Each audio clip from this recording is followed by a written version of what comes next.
Salam dokter. So last week task saya kena buat improvements on the EPA and also the Gantt chart lah dokter.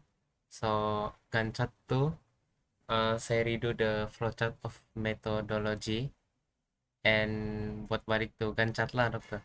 Sebab dia kena sequential kan macam dokter cakap. So ini saya punya flowchart of methodology dia sequential lah dokter ikut the flow of implementation gitu. And then sini gambar Gantt chart tuh as a whole. So for this week sepatutnya saya buat nih noisy QSVM lah dokter. After buat the ideal QSVM, saya punya timeline dari tuh 5th Oktober lah dokter sampai 3rd November saya plan. Jadi uh, so far about this noisy QSVM nih, uh, saya sudah continue last week. As of this week lah dokter saya sudah continue. Saya sudah perbaiki tuh library sebab dia ada tuh clash dengan old library kan dokter. So ada tuh saya baru tahu yang dia punya framework Qiskit sama Qiskit machine learning tuh macam tidak satu tidak satu environment sudah Pak dokter saya baca. Jadi dia macam ada clash inversion. Saya kena jatuh kasih drop to version lah dokter supaya dia compatible sama tuh library. So far for this oke lah dokter. Saya dapat run sudah selama berapa minggu dan dapat. And then as for EDA saya masih halfway lah dokter through the EDA. Saya for feature selection tuh yang ini uh, saya sudah mm, coba untuk memahamkan lebih dalam lah dokter yang pasal warna dia nih. Ah, yang kalau warna dia nih macam area biru nih dia macam less correlated between the features, and then yang mau hampir ke merah nih dia makin correlated. So the way they work for Pearson correlation nih in my opinion dia dia ada use this one formula, and then kalau dia punya R tuh is positive, maksudnya both feature tuh have a positive correlation. Maksudnya kalau tuh feature satu tuh value dia tinggi, yang satu tuh pun ikut pun tinggi ya. Tapi kalau R dia sama dengan kosong, maksudnya dia tidak correlation lah.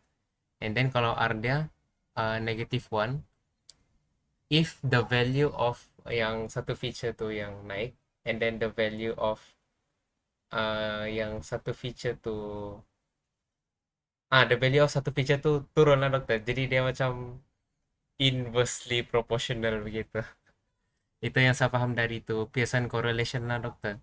So saya punya plan for this is to yang dari graph nih, this saya cari mana features yang above threshold 0.9, sebab saya sudah do some research yang 0.9 sudah mencukupi untuk tengok tuh if the features are correlated. Maksudnya satu features tuh sudah mencukupi Pak Dokter untuk predikkan begitu. So tapi for this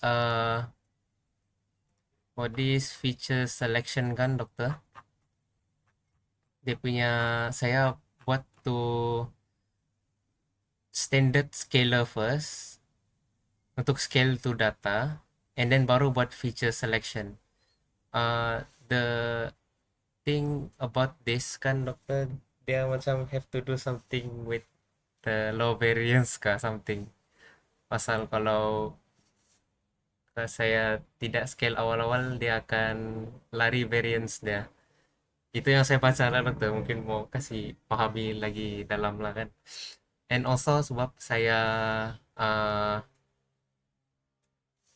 mau buat tuh PCA kan dokter, saya baca yang hmm, kalau mau buat PCA lagi bagus standard scale, feature selection, and then baru kita buat PCA. Ah, and also saya actually terpikir juga pasal PCA tidak cukup kah untuk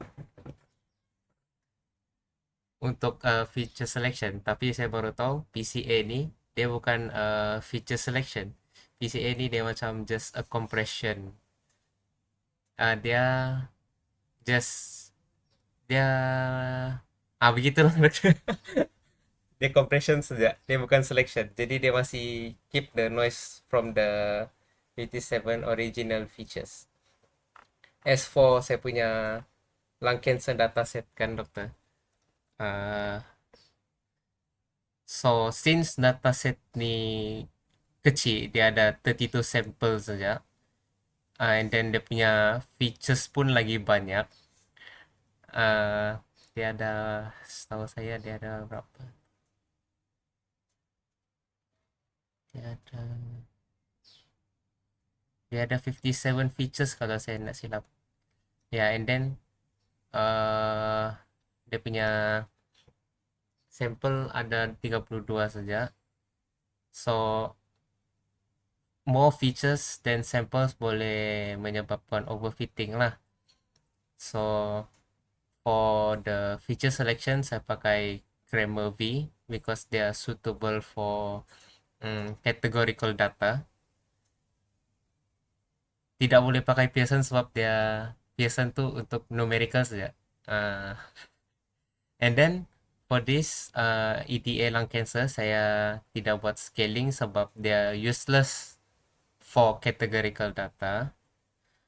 And since there are only a small number of features, then saya rasa tidak perlulah untuk buat PCA lah kan dokter. Tapi saya masih research lagi untuk tengok betul kan. Setahu saya begitulah. Uh, saya masih on the way to the lung cancer lah EDA dokter. So for this week itu sajalah dokter. Thank you dokter.